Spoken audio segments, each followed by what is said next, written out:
Hello, આજે આપણે બનાવીશું ફ્રાઈડ ઇડલી. મારા ઘરમાં ઇડલી બધાને પસંદ છે, સિવાય મારા હસબન્ડને. તો એના માટે મેં આજે ફ્રાઈડ ઇડલી બનાવી છે. એના માટે મેં અહીંયા ઇડલી લીધી છે, જેને 4 પીસીસમાં કટ કરી લીધી છે. એન્ડ મેક શ્યોર કે ઇડલી થોડી ઠંડી હોય તો કટ કરવામાં ઇઝી રહે. મેં આ ઇડલી બેટર ઘરે જ બનાવ્યું હતું. And look at this, they are so fluffy.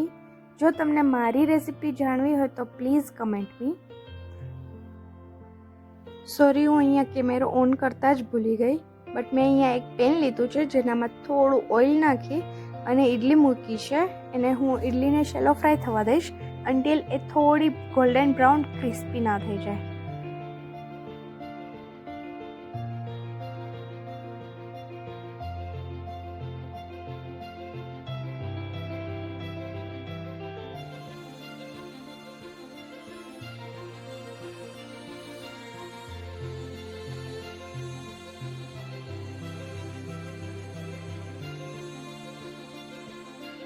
તમે જોઈ શકો છો કે ઇડલી થોડી ક્રિસ્પી થઈ ગઈ છે.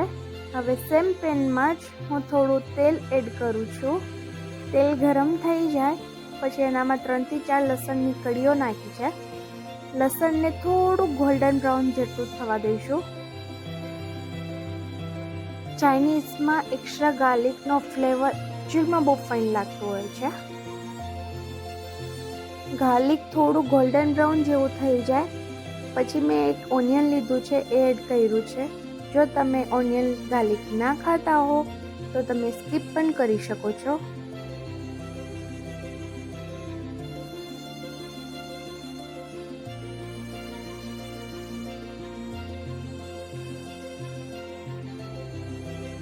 ઓનિયનને બહુ કૂક નથી કરવાનો, થોડું પિંકિશ જેવું થઈ જાય એટલે એનામાં મેં હાફ કેપ્સિકમ એડ કર્યું છે. અહીંયા વેજીસને ફૂલી કૂક નથી કરવાના, just normal 3 to 4 minute sauté કરવાનું છે, દેટ્સ ઇટ.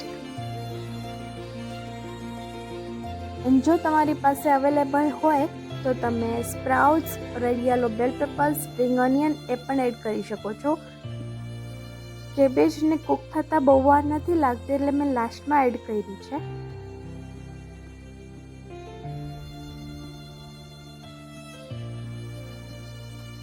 વેજીસ બધા જલ્દી સોતે થઈ જાય એના માટે મેં અહીંયા સોલ્ટ એડ કર્યું છે.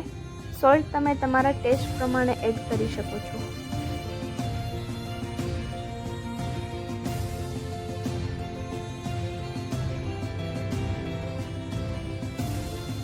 વેજીસ સોતે થઈ જાય પછી હું અહીંયા સિઝનિંગ કરું છું. લાઈક મેં અહીંયા black pepper powder, soya sauce, vinegar and tomato sauce add કર્યું છે. તમે ચીલી સોસ પણ એડ કરી શકો છો, પણ મેં અહીંયા ચીલી સોસ એડ નથી કર્યું.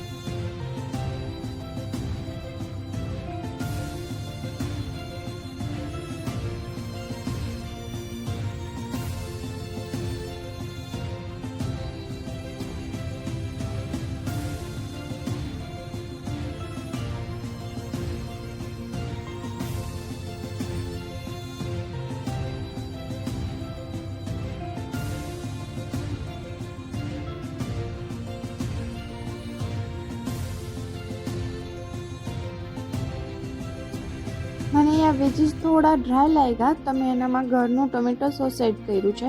જો તમને ટોમેટો સોસની રેસીપી જોઈતી હોય તો પ્લીઝ કમેન્ટ કરજો.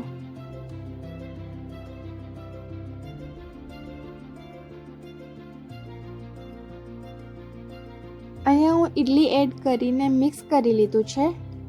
તમે આને as a party starter or lunch બોક્સમાં આપી શકો છો, ઓર કોઈ ગેસ્ટ આવે તો એને હોટ મીલ સર્વ કરી શકો છો. જો તમને મારો આ વિડીયો સારો લાગ્યો તો please like, share and subscribe. By.